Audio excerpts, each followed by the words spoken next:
آج کا مسلمان نا بہت چالاک ہو گیا.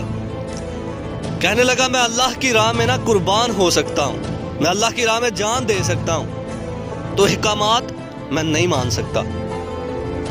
میں نے نمازیں نہیں پڑھنی ہیں, میں نے رشوت لینے سے باز نہیں آنا, میں نے یتیموں کا مال کھانے سے باز نہیں آنا. اور جب میرے والدین یا بھائی بہن کسی کے ساتھ ناحق کر رہے ہوں گے تو میں نے سائیڈ اپنوں کی ہی دینی ہے, میں نے دوسروں کی سائیڈ نہیں دینی. جب پیسے کی بات ہو رہی ہوگی تو پیسہ حاصل کرنے کے لیے سب سے پہلے آگے میں کھڑا ہوں گا. بڑے عہدوں کے لیے مجھے رشوت بھی دینی پڑی تو میں دوں گا. ہمارے سینوں سے نا ایمان ختم ہو رہا نا تو ہم شریعت بھی بدلتے جا رہے. اور عورتوں کے تبصرے کیا ہے؟ عورتیں کہتی ہیں نہیں ہم سے نا حجاب نہیں ہوتا, ہم سے نقاب نہیں ہوتا. کیا اسلام میں اتنی تنگی رکھ دی ہوئی ہے کہ ہم جب بھی باہر نکلیں تو اپنے چہروں کو ڈھانپ کے باہر نکلیں؟ مردوں کی نگاہیں کیوں ہم پر پڑتی ہیں؟ عورتیں کہتی ہیں ہمارے لیے بڑی سختی ہے, ہم نہیں کر سکتے ایسا. اور جب کوئی ان کو سمجھانے والا آتا ہے نا تو سوسائٹی کے اندر کچھ مرد بھی اور کچھ عورتیں بھی یہ کہہ رہی ہوتی ہیں تجھے نہیں پتا, تو پاگل ہے, کس صدی میں جی رہے ہو تمہیں اس دنیا کا پتہ ہی نہیں ہے. آج کے ماحول کے مطابق ڈالو خود کو, سوسائٹی جو آج کر رہی ہے اس کے مطابق چلو, پرانے خیالات ہمارے اوپر نہ جھاڑو تم. آج کا مسلمان نا بہت ہوشیار ہو گیا, چالاک ہو گیا, خود بدل رہا ہے تو شریعت بھی بدلتا جا رہا ہے.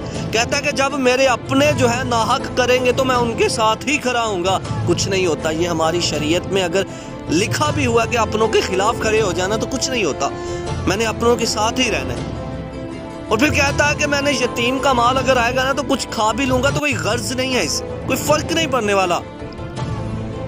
اور پھر کہتا ہے کہ اگر میرے گھر میں سے میری ماں بہن اگر باہر بازاروں میں جاتے ہیں نا چلنے پھرنے کے لیے تو پردہ نہ بھی کریں تو کوئی غرض نہیں ہے. یہ پرانے لوگوں کے خیالات ہیں, اس سے کوئی فرق نہیں پڑتا. اور کہتے ہیں کہ اسلام میں آنے کے لیے کلمہ ہی ضروری ہے, بس اس پر عمل پیرا ہونا بہت مشکل ہو گیا. اسلام پہ عمل نہیں کیا جا سکتا آج کے دور میں, بہت مشکلات ہیں. اتنا چالاک ہو گیا, اندر سے کچھ کہہ رہا ہے اور زبان سے کچھ کہہ رہا ہے. اللہ سے کہتا ہے کہ میں تیرے لیے جان قربان کر سکتا ہوں. آج کا مسلم اتنا ہوشیار ہو گیا, وہ کہتا ہے کہ میں اللہ کی راہ میں جان قربان کر سکتا ہوں. لیکن جب اس کے سامنے جنگ اور جہاد کی باتیں ہوتی ہیں تو ان کی ٹانگیں کانپنا شروع ہو جاتی ہیں. مومن تو کبھی ڈرتا ہی نہیں. اللہ تعالیٰ قرآن پاک کے اندر فرماتا ہے مومنو ڈرو مت, میں تمہارے ساتھ ہوں. تو مومن لوگ تو ڈرتے نہیں ہیں. اتنا ہوشیار ہو گیا, اللہ سے منافقت کر رہا ہے.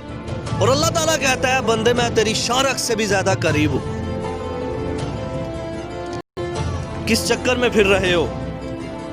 دنیا کو کیوں نہیں سمجھ رہے؟ اتنا بڑا فتنہ پھیل گیا ہوا ہے, اس جہالت میں قدم رکھ کے یہ سوچ رہے ہو کہ شاید یہی دنیا سب کچھ ہے, شاید ہماری عزت, ہماری شہرت, ہمارا پیسہ, ہمارے عہدے یہی سب کچھ ہے. تو پھر اللہ تعالیٰ نے یہ بھی تو فرمایا ہوا ہے کل نفس ذائقۃ الموت, ختم ہو جانا ہے, ہر چیز فنا ہو جانی ہے. اللہ پاک مجھے اور آپ کو دین کی سمجھ عطا فرمائے اور اسلام پر عمل پیرا ہونے کی توفیق عطا فرمائے. آمین.